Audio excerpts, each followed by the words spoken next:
Hey everyone, Phantom here, Keg Standard here too. and I've got a big old announcement. I just released a webcomic on my new website, saintcomics.com. And it's not even total shit. It's all one word, Saints, SAINTCOMIX.com. We'll put a link in the description. And an annotation too, because why Yeah. not? Click the screen. Click the screen. It's good. It's got fun. It's got heart. It's got it all, folks. It's got so go read it. Some things. It's 37 pages. Just go check it out. It's not that long. Go check it out. What are you Take doing? a Something look. more important with your time? I don't think so. I spent like forever on it. Go read it. Tell me what you think. Yeah, you fucking asshole. It's Go called read it. It's called The Vapors. I hope you like it. And with that out of the way, on with our review. Woo! Ready, Phantom? Ready, Keg. Let's go! Oh, hey, it's time for the TBBAP show. Everybody watch, come on, let's go. TBBAP! Hello and welcome to this week's episode of TBBAP. Two best brothers bitch about ponies. I'm Keg Standard. And I'm Phantom Horn. And This week's episode is was already ruined, Phantom. It's the Hooffields and the McColts. Right. Yeah, that's what it was called, and that's what it was about. It was written by two dudes who I've never heard of before and didn't bother looking up. Joanna Lewis and Christine Songko. Have they done anything before? How would I know? Castle Sweet Castle. Rarity Investigates. That's a classic. And they both worked on those together, and then this episode. Okay, so they're They coming have back. done things before. They did a bunch of they bunch of stuff. mediocre episodes before, and here's another one. Man, let me tell you, dude. Maybe it's because I was super drunk last night and I have a splitting headache, but I have never cared less about an episode than this one today. I've hated episodes more, but I actually was invested in my hatred. This one just completely whatever. I wanted it to end so bad. It was pretty boring, pretty predictable. So predictable. Pretty fucking obvious right from the moment you see. You know what? Not even before you even start the episode, you know exactly what's going to happen. It's called the Hooffields and the McColts, and it's just the story of the Hatfields and the McCoys, and it just plays itself completely straight. There's no there wasn't surprises. a single twist or anything. Yeah, it was holy super, cow. Even renowned teetotaler Phantom Horn didn't get drunk, but he too had never cared less. Holy cow, man! Yeah, there was nothing like cringeworthy or like obnoxious about it. Mm-hmm. But it was kind of like Rarity Investigates in that the story. It was exactly like that. The story just plays itself out so straightforwardly and so predictably. Let me tell you, next time Joanna and Christine are lined up for an episode, hold on to your hats, folks. That's gonna be a doozy. Yeah. Now, to give it credit, I did like one thing about it, and it was just they went to a new place. Oh. And I actually did like the character designs. I liked the character designs. Well, I wouldn't say they were particularly great looking, but they were inventive and distinctive at least. I liked how the pumpkin dudes, the Hooffields, all they had really big curly hair and were all orange. And some of the background ones I thought looked pretty attractive. I liked that the other ones were blue. Yeah, what a world! What a color! And I like that one troubleshoes looking blue guy, the big guy who was just like impervious. And then when Twilight freezes them all, he's frozen in the middle of eating a cupcake. That was cool. So the smoking mountains where it takes place, I thought was cool. Just like these two big hills, valley in the middle. It was cool. I liked it. It was fine. Yeah. It was fine. Whatever. So Twilight and Fluttershy get a call from the map to go take care of this problem, and that's it. They just go there and they do it. And oh man, like how many times do we have to sit through that scene of we're gonna try some stuff. Oh no, Twilight can't solve a friendship problem? Time to get all down in the dumps. And she goes and she's like, but I'm the princess of friendship. How could I not solve this friendship problem? My books aren't working. I'm sick of it. I'm fucking sick of Twilight having this like deep personal crisis about not being able to solve a friendship problem. Yeah, Don't not do it living again. up to her title or whatever. Well, I guess it's to be expected. Yeah, but like, man, Her this this episode really brings to light what I fucking hate about all this shit these days, which is just the map. I fucking hate everything about the map. It's a piece of shit. It makes everything way too formulaic. Okay, I've got a bunch of stuff I wrote down about the map these days. Okay, so at the very beginning, Fluttershy's cutie mark lights up, and it doesn't just light up. It beams off her butt. I think that's happened and then before. Goes there. I don't think so. But it didn't. Why? It didn't come off her butt. It just projected an image. And you know where it led her? I was like, okay, well, this is retarded. I don't think this has happened before. No, I think okay. it has happened before. I think because we've seen their cutie marks it. floating above the table. So. Well, that doesn't mean that it came off their butt and led them, because that's the thing. It led them to the map. She knows where the map is. She knows. Why does she need to be led there by a fucking hologram? I don't know. I was just like, what is this? She could have just walked there. We don't need this. Oh, God. Fuck. Okay. Twilight's. I said this was even more prevalent last episode, but it comes up here again. Twilight's weird. I think being the friendship of Princess has made Twilight have a weird attitude toward friendship, where she sees it as like her job, and which it kind of is, I guess. She sees it as like a thing to be studied. Well, and she does that here. It's a real magical force. In Equestria. I know it is. I think just as a consequence of that. Am I weird that if I were her, it would make me feel uncomfortable about being her friend? Well, here's the thing. The way if I knew that she was gonna see it this way, she was friends with these dudes long before she ever was able to harness the magical power of friendship. So, I know. She's paid her dues. It's not that I don't think her friendship is genuine. Yeah. It's that if I was her friend, I would feel under the microscope all the time. Well, I don't know. How much of that have we really seen? Well, last episode, she's like, guys, our friendship, I need to understand it better. Let's do an experiment. And I guess it's still fresh in my mind from that. I don't know. Maybe nobody cares. To me, it rubs me in a way that makes me think, what is wrong with this person? Okay, this, I agree, but I think the problem is intrinsically, again, tied into the fucking map. Because with this map, I don't think you've got anything to do with the map. Literally, the map lights up when it detects a friendship problem somewhere, and you get a nice, convenient, blink on your ass when the problem is solved. There is a clear binary, solved or not solved. You know when you've done it, and you know when you haven't. So based on that, there is an objective solution to all of these problems. So frankly, I think what Twilight's doing is completely logical, even though I totally hate it. I think it's retarded. I see what you mean. Yeah. The logic of the map seems to be that let me dispatch my holy warriors out into the world in a very precise fashion.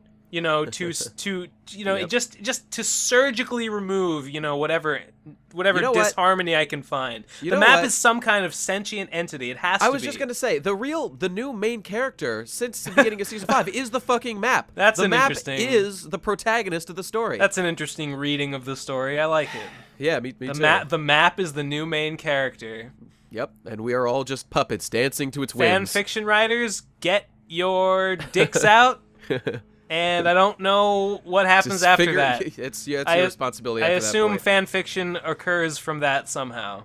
That's sexist.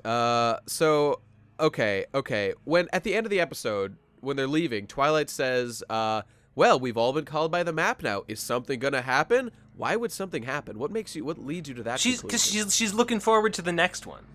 Yeah. Okay. It just. The way she said it made it seem like this had fulfilled some criteria to activate something. No. Well, okay. You just don't understand the deep, symbolic, social, political commentary of My Little Pony. Okay, yeah. I think you're not fit to be a My Little Pony analyst. No, that's my only goal, Mike. Commenters, let them have it. Also. In general, with this whole conflict was a big Montague and Capulet sort of thing, deep-seated resentment. Well, I would call it a Hatfield and McCoy thing, but what's that from? Oh, I don't know what it's. I don't think it's Shakespeare. It might be Shakespeare. Yeah, But it's another like it's another feuding family story. Fuck, yeah, I don't know who it's by. Clearly, it's a reference to whatever you're talking about. Yeah, but I mean Montague and Capulet is another one. Yeah, and here's the thing: like it's I don't know, generations old at the very least. It's at the very least, it's the parents of the current old Big Daddy. Oh, by the way, Big Daddy's design was awesome, and I love Big Daddy. I like Big Daddy too. I like the whole Southern thing they've got going on. The country dude. I don't know. I liked it. I mean, it's not. He's just funny. I mean, sure, it's a tired joke to have someone named, Mr. Big or Big Daddy and have him be small. I know. I've seen it before. I laughed anyway. I won't apologize for it or anything. I enjoyed it a great deal. Also, he was blue. He sure was. His whole family was blue. Blue is good. Yeah, blue's good. But you see, when at the end the reddish dudes and the bluish dudes come together, you get the transcendent purple.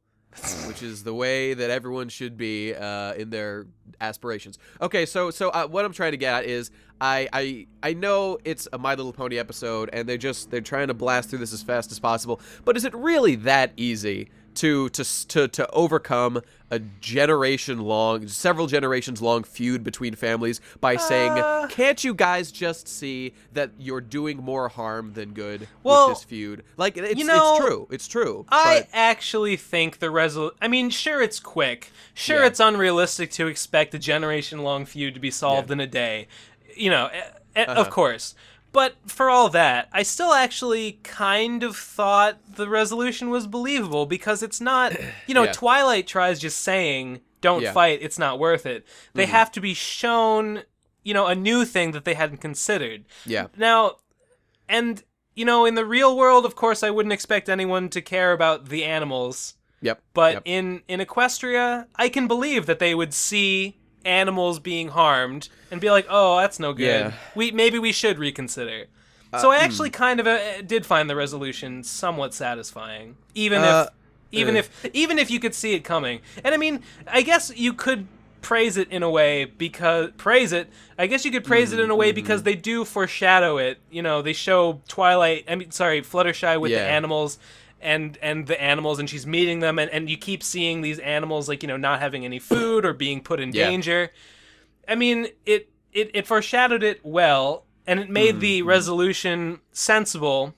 It also made it kind of predictable, but I guess that's sort of a double-edged sword. Yes, there. that is true. And on that topic, I did generally like Fluttershy's role in the story. I mean, she didn't do much. But I liked her, watching out for the animals, which was, good, tied to the end. And I thought she was really cute. The little thing she did say, I don't know, I didn't write any down, but I liked her presence. And then at the end, it was nice to see her have, I mean, when was the last time that Fluttershy, was able to have a meaningful contribution to, resolving an issue, like this? The season premiere?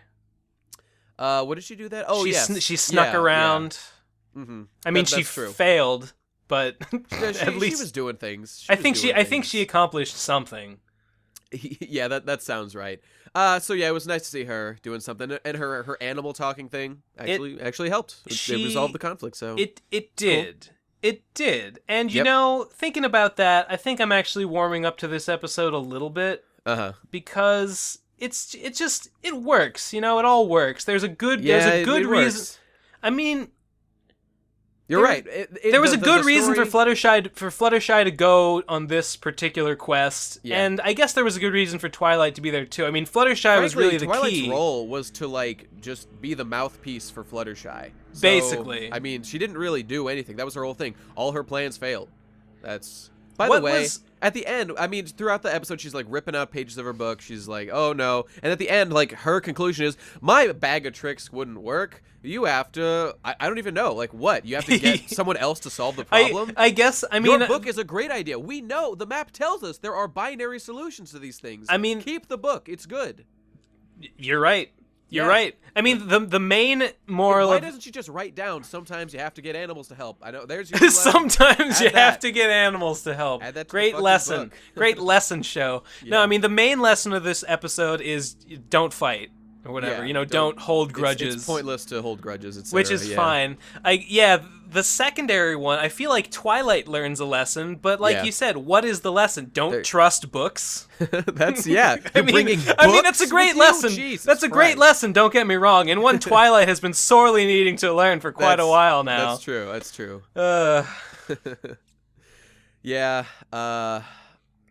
Not the strongest episode. Well, but pretty forgettable. But it works and it accomplishes what it sets out to do. It gave Fluttershy some agency, which was good. It gave her a little bit of spotlight. It handled the story. It went through the numbers. It sure did that, and it did not fail in that way. It just doesn't have a lot of personality. It doesn't have a lot of memorable shit going on. Just predictable. Being predictable. Being predictable is its biggest crime. Yeah. I think I'd give it a C-. I guess that sounds about right. I feel like I should give it a worse score, but it does. I don't think it did anything. I would to rather deserve rewatch less something like Don't say what? Don't say 100th episode Slice of Life. No, I wasn't gonna say that. I was gonna say because that episode is that thing's worst crime is how boring it is. And that's the same crime as this episode. No, that's not true. That episode commits many far worse crimes. Maybe. What's the episode I super hate with Daring Do? Is it called Daring Do? Daring Don't. Daring Don't. Yeah, that's. I would rather rewatch that episode just to get mad because it would make me feel something. But yeah. Rage is preferable to despair. That's. I'd rather rewatch Mysterious Ne'er-do-well to just get confused and frustrated. I actually kind of would like to watch that because I've only seen it once, and I want to know what all the talk's about. There's a lot of talk going on about that. More like toxic. Haven't you seen Jesse's review? It's got the best Rainbow Dash development of the whole series. I have seen. Something. Yeah, it's a good review of a good episode. Whatever. What were we? That is bad. The best episode. What are we even talking about? All right. We've gone way off topic now. You've heard our scores. Mm-hmm. Agree, disagree. I don't care. Yeah. Did you like it? Did you hate it? What would you rate it? But what I do care about, friends, is that sweet Patreon bucks. That you go read my comic. Yes, go read the comic now. And also, I'm gonna shoutouts. I'm gonna pull up our patronage here. And give our appropriate shoutouts to the dudes and dudettes and dames, dudes and dames, whatever, helping us out, pledging. All right, hurry up. I'm sorry. I'm dying. I gotta log in. You gotta log. Ah, Jesus. I wasn't logged in. Let me. I bet I've got a note. Here's a note of the episode to fill this time. The dialogue is horrible. Great. I remember at the beginning, I was like, Twilight is talking for so long. Why won't she stop? It wasn't that bad. In retrospect, it wasn't, but in the moment, man, felt like an eternity. It's set up. I don't know. I did not care for when she was like when she and Fluttershy are like leaving to like go on the quest or whatever. It was just like Fluttershy was like, "Hey, what you doing, Twi?" And Twi's like, "Doing science stuff. I'm just reading these books. I'm just being crazy, Twilight. Just going doing my map stuff because I love this map. It's my favorite thing." And Fluttershy was like, "Oh, okay, well, that's cool. I see you're being kind of weird about it, though. I don't know. This scene fucking sucked. This episode fucking sucked. Makes me mad and sad at the same time." Mad and sad at the same time? Man, they need a new word for that. What about... Sam? Yeah, what about the S from sad and the ad from mad? That works. Sad. That works. All right. Anyway, patron thank you time. Thank you Yes. so much, Megan Hannafin, Christopher Roberts, Matthew Chapdelaine of MetaversalComics.com, Noah Troutman, Crack, Michael Anarelli, the ghost of Wayne Knight from Jurassic Park. This time, What a guy. changed movies, Wait, but what he's was the still movie before? Seinfeld? Space Jam. Oh yeah. Wait, is he dead? This one is. Yeah, I guess you're right. He does die in Jurassic Park. I knew that. He doesn't die in Space Jam, as far as I'm aware. Although maybe in Shut Up and Jam Guy Den. Maybe in Charles Barkley's Shut Up and Jam Guy Den. I forget if Wayne Knight is in that. I mean, there was a cyberpocalypse, so he's Until we see him, he should be presumed dead in the post-cyberpocalypse. With the direct sequel to Space Jam, so yeah. All right, Justin Butler, Jacob Bielski, Reverse Spectrum, Indigovation, Little Tinker, Justin Adams, J-Time. J-Time. Is J-Time new? I think so. Welcome to the family. New or not, welcome, J-Time. That? We think you'll be very happy here. Angela Duran, Nicholas Schwab, Paul Toussaint, and thank you. Thanks, guys. And we love you. That's it for this week. Next week is the main attraction. I don't know what that's about. I don't even want to guess what horror that implies. Oh, I see it's written by Amy Keating-Rogers. That's a great sign. I'm looking forward to that. That is that's exciting. Amy's the heavyweight champ. We've had a string of pretty mediocre episodes, so maybe they're going to break the streak. I hope they break the streak with one that's either wicked good or wicked mad. Yeah. All right, thanks for watching, guys. See you next week. Thank you as always. Goodbye.